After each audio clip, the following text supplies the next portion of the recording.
Bureaucracy ने इस कदर लोगों को लूटा है, इस कदर लूटा है कि आप सोच भी नहीं सकते।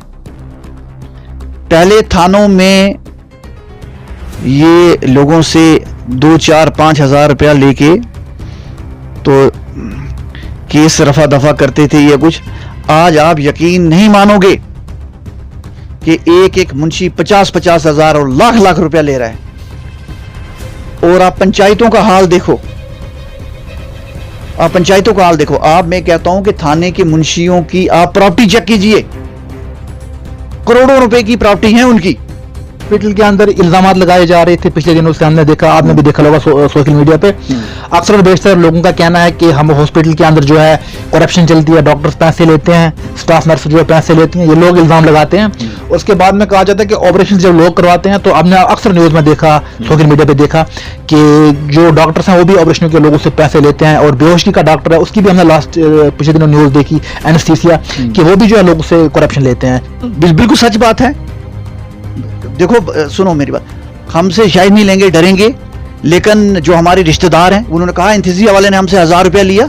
मेरे सभी रिश्तेदारों ने बोला इंतजिया वाले 1000 रुपया ले रहे हैं, डॉक्टर ने 2000 रखा है, 4000 रखा है। ये डॉक्टर्स के रेट हैं, ये बिल्कुल सच है। और अच्छा, जो दुख की बात ये है, यहाँ पर जो डॉक्टर्स हैं, अगर कोई गायनी की एक डॉक्टर के पास आप चले जाओगे और अगर ऑपरेशन डे वाले वो दिन वो नहीं होगी, वो कहेगी जी अब उसी से जाके करवाओ। आज अपनी आंटी का नाम ले रहे हैं कि मेरी आंटी जो है वो उसके घर में मीटर लगा हुआ है, इलेक्ट्रॉनिक मीटर लग रहा है, वो पे कर रही है। भाई आपकी आंटी बहुत अमीर है, आप राजे महाराजे हो, आपने लोगों का खून चूस चूस के आप राजे बने हुए हो। आप अपनी आंटी का नाम ना लें, आप किसी गरीब मजदूर का नाम लें। आदाब नाजरीन, आप देख रहे हैं वॉइस ऑफ पब्लिक, मैं हूं आपके साथ इफ्तिकार सोफी। नाज़रीन मोहतरम, इस वक्त हमारे साथ बातचीत करने के लिए मौजूद हैं एडवोकेट ताहिर महमूद साहब। इनसे कुछ अहम चीज़ों को लेकर हम गुफ्तगू करने की कोशिश करेंगे। ताहिर साहब, खैर मकदम है आपका। ताहिर साहब, सबसे पहले आपसे समझने की कोशिश करेंगे, हालिया दिनों में हमारी कैबिनेट की minister health and education, higher education, social welfare की जो है सकीना तो साहिबा, उन्होंने जो है एक स्टेटमेंट दी है कि 80% मैनिफेस्टो जो हमने अचीव कर लिया है। तो क्या 80%, क्या आपको लगता है मैनिफेस्टो अचीव हुआ है? आप एक सीनियर एडवोकेट भी हैं, तो इस स्टेटमेंट को आप किस तरह देखते हैं? बड़ी दुख से कहना पड़ रहा है मुझे कि ये बात उमर अब्दुल्ला को कहनी चाहिए थी।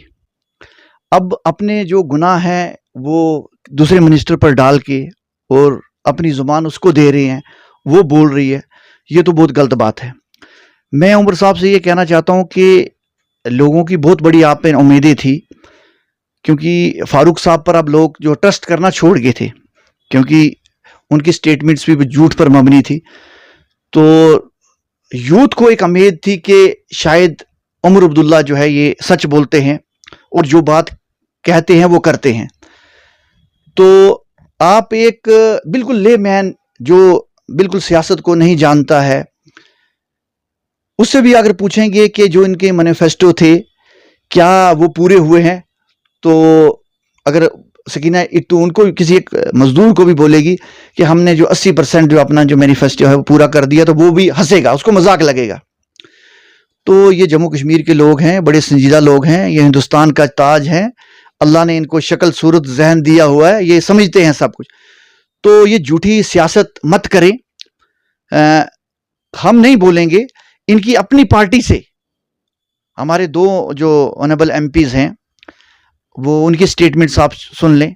वो भी उमर अब्दुल्ला को बार बार ये याद कराएं कि उमर साहब, आपका मैनिफेस्टो जो आपने जो वादे किए थे तो वो आप पूरे नहीं कर रहे हैं। तो शर्म की बात है कि इन्होंने कहा था जी हम रिस्टोर करेंगे 370 जो आर्टिकल 370, वो उस पर ये बिल्कुल मजे से बैठे हुए हैं। उसके बाद जो दुख की बात है, उमर साहब को ये नहीं लग रहा कि कितनी बड़ी अनएम्प्लॉयमेंट है, और उन्होंने ये कहा था कि हम 1 लाख जॉब्स जो शुरू में देंगे और वो J&K youth employment generation act के तहत हम देंगे और 3 महीने के अंदर वो सिलसिला पूरा करेंगे। तो किसको वो इस चीज़ का फ़ायदा हुआ वो आप देख सकते हैं। दूसरा उन्होंने कहा था कि जो भी लोग फार्म लगाएंगे, जो एस्पिरेंट्स फार्म लगाएंगे, तो हम उनसे फीस नहीं लेंगे। तो आपने देखा कितना लूटा गया है। आपने नायब तहसीलदार के जो फॉर्म्स लगे हैं उसमें देख लिया है आपने, और जितने जो हमारे जो कितने और सर्विसेज के लिए फॉर्म लगे हैं, कितना लूटा है यूथ को। तो ये शर्म आनी चाहिए सरकार को कि आप जो अनएम्प्लॉयड यूथ जो एक पहले परेशान है, फॉर्म के पैसे, फिर यहाँ से जो वो एंट्रेंस देने के लिए जम्मू जाता है, यहाँ से उसको कराया, वहाँ उसने रहना, तो बड़ी दुख की बात है। दूसरा, जो गरीबों के साथ मजाक हुआ कि उनको ये कहा कि हम आपको 12 सिलेंडर देंगे, तो वो अभी तक नहीं दिया। तो दूसरा, जो 200 यूनिट्स के लिए ने कहा कि हम 200 यूनिट जो बिजली फ्री प्रोवाइड करेंगे, तो अब एकदम अभी आप देख लीजिए, आप इस वक्त यूट्यूब में देखें, वो इनकी वीडियोस हैं, उस टाइम इन्होंने कहा था कि हम 200 यूनिट्स आपको देंगे।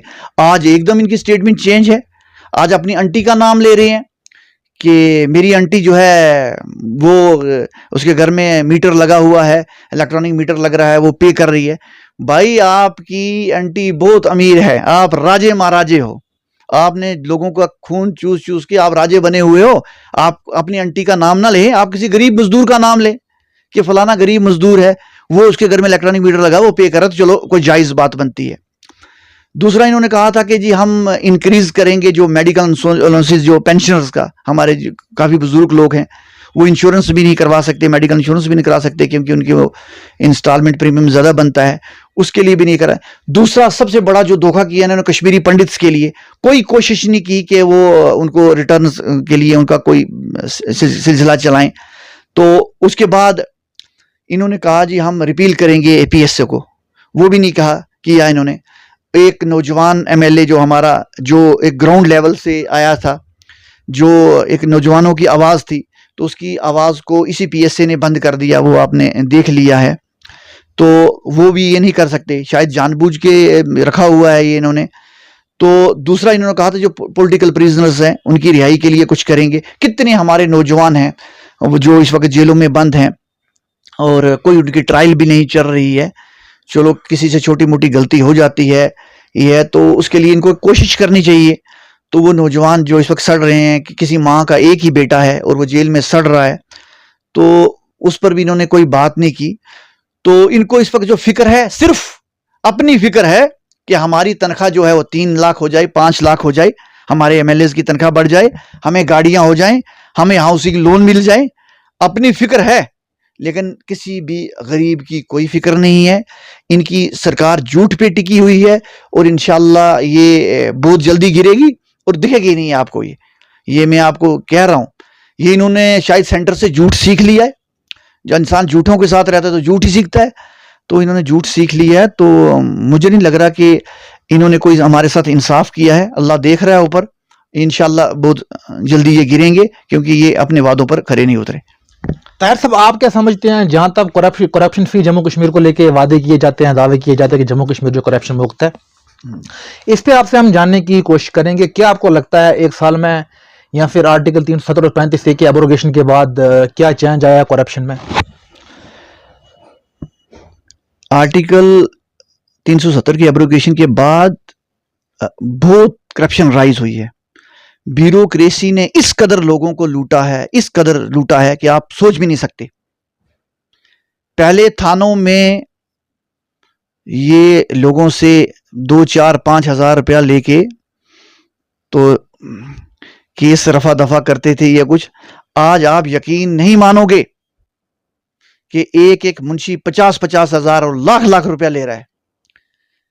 और आप पंचायतों का हाल देखो, मैं कहता हूं कि थाने के मुंशियों की आप प्रॉपर्टी चेक कीजिए, करोड़ों रुपए की प्रॉपर्टी है उनकी। और आपको मैं तो बाकी रही पंचायत में कंट्रेक्चुअल जेई लगे हुए हैं, और पंचायत में ये VLWs जो हैं वो लगे हुए हैं, डेली वेजर्स। और आप यकीन मानो, उन्होंने 15-15 लाख रुपए की गाड़ियां रखी हुई हैं और उन्होंने कोठियां बनाई हैं। उनको पूछो कि आप 7-8 हज़ार रुपया लेके, ठीक है नहीं, इतनी बड़ी आपने गाड़ी कहां से लाई है, मकान कहां से बनाया?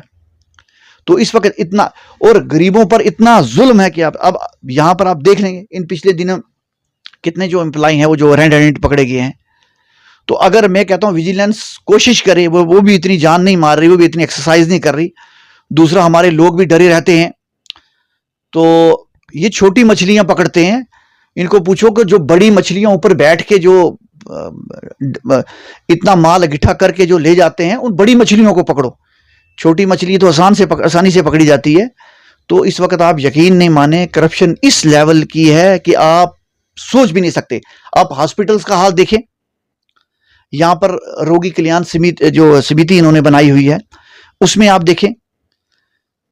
देखें कि कितने इन्होंने अपने जो बाहर के बंदे जो उसमें सोशल वर्कर रखने पड़ते हैं, वो इन्होंने अपने बंदे रखे हुए हैं।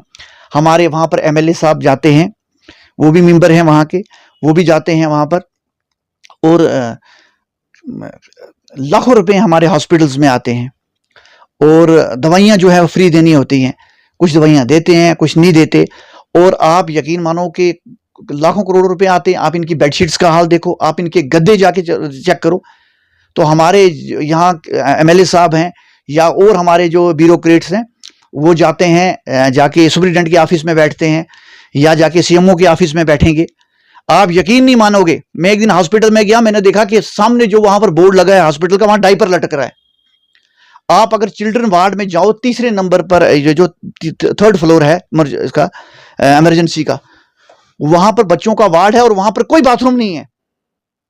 आज भी आप जाके वहां देख सकते हैं, और बाथरूम के लिए उसको ग्राउंड फ्लोर में आना पड़ता है। इतना बुरा हाल है वहां पर, इतना बुरा हाल है। और डॉक्टर्स इतनी बदतमीजी से पेश आते हैं। मैं डॉक्टर से वहां पर उलझा, क्योंकि वो बहुत बदतमीजी से लोगों को डील कर रहे थे। तो आप वहां पर स्टाफ को देखो कि गरीब गुरबा लोगों को कैसे बदतमीजी से पेश आ रहे हैं। वहां पर जो नर्सिंग स्टाफ है वो इतना बदतमीजी से लोगों को से पेश आता है। गरीब गुरबा लोग होते हैं, उनकी कोई आवाज नहीं होती, वो किसी को कह नहीं सकते, सोचते हैं चलो 4 दिन की बात है, शायद कुछ कहेंगे, कोई नुकसान दे देंगे। गरीब लोगों को देख के डॉक्टर इतनी बदतमीजी से पेश आते हैं, और जो नर्सिस हैं वो बहुत बदतमीज हैं। मैं सब नर्सों को नहीं कहूंगा, लेकिन कुछ तो बहुत बदतमीज हैं। तो और डॉक्टर्स भी उनको सपोर्ट्स कर रहे हैं। आपसे समझने की कोशिश करेंगे, हॉस्पिटल के अंदर इल्जामात लगाए जा रहे थे पिछले दिनों से, हमने देखा, आपने भी देखा होगा सोशल मीडिया पे। अक्सर और बेशतर लोगों का कहना है कि हम हॉस्पिटल के अंदर जो है करप्शन चलती है, डॉक्टर्स पैसे लेते हैं, स्टाफ नर्स जो है पैसे लेती हैं, ये लोग इल्जाम लगाते हैं। उसके बाद में कहा जाता है कि ऑपरेशन जब लोग करवाते हैं, तो आपने अक्सर न्यूज में देखा, सोशल मीडिया पे देखा कि जो डॉक्टर्स हैं वो भी ऑपरेशन के लोगों से पैसे लेते हैं। और बेहोशी का डॉक्टर है, उसकी भी हमने पिछले दिनों न्यूज देखी, एनेस्थीसिया, कि वो भी जो है लोगों से करप्शन लेते हैं। तो इस पे आप अपने क्या व्यूज रखेंगे? बिल्कुल सच बात है। देखो सुनो मेरी बात, हमसे शायद नहीं लेंगे, डरेंगे, लेकिन जो हमारे रिश्तेदार हैं उन्होंने कहा इंथीसिया वाले ने हमसे 1000 रुपया लिया।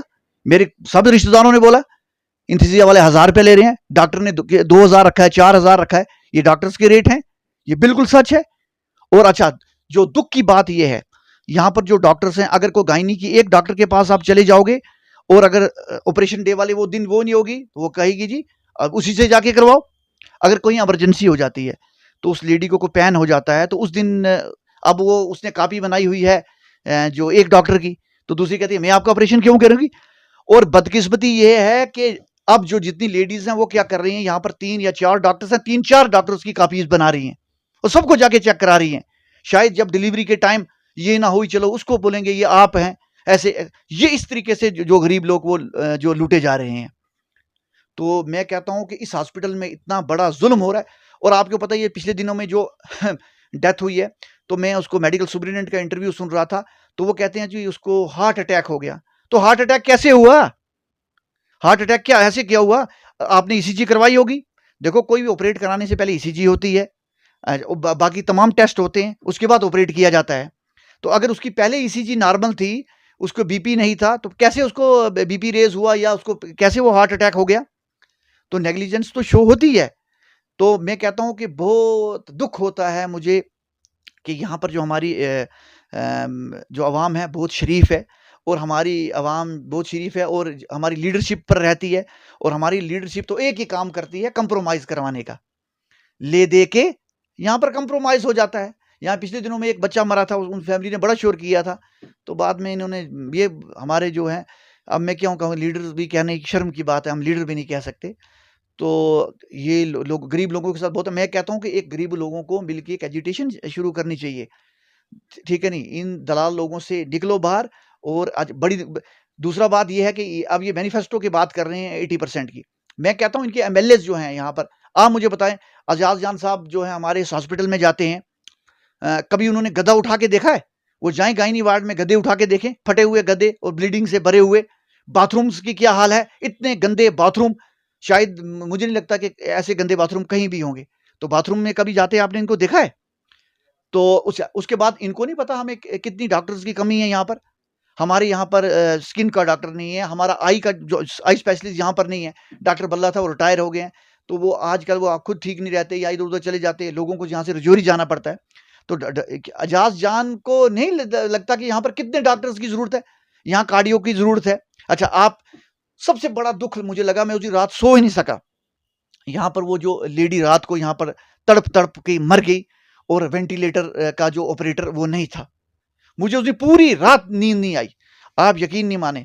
तो जब ये मैंने सुना ना कि वो लेडी, उसके जो वारस कह रहे हैं कि तड़प तड़प के मरी, वो तड़प तड़प के मरी, ये अल्लाह एजाज जान से हिसाब लेगा, ठीक है नहीं। और यहाँ पर जो हमारे जो एडमिनिस्ट्रेटर हैं, जो एडमिनिस्ट्रेशन के लोग हैं, उनसे अल्लाह हिसाब लेगा कि वो रात को तड़प तड़प के मर गया, कि वेंटिलेटर होता वो नहीं मरती, वो यहाँ पर किसी शादी के फंक्शन में आई थी। तो ये बुच्चर खाना है, ये हॉस्पिटल नहीं है, ये बुच्चर खाना है। और यहाँ पर जिसकी वाकफी है, अगर जिसकी वाकफी है तो ठीक है, उसको डॉक्टर अच्छे था, जिसकी नहीं है कुत्ते से भी बदतर उसका हाल है यहाँ पर। तो ये अल्लाह तवक्कल चल रहा है, लोगों का अल्लाह ताला ने ज़िंदगी दी हुई है, तो चलो टाइम पास चल रहा है।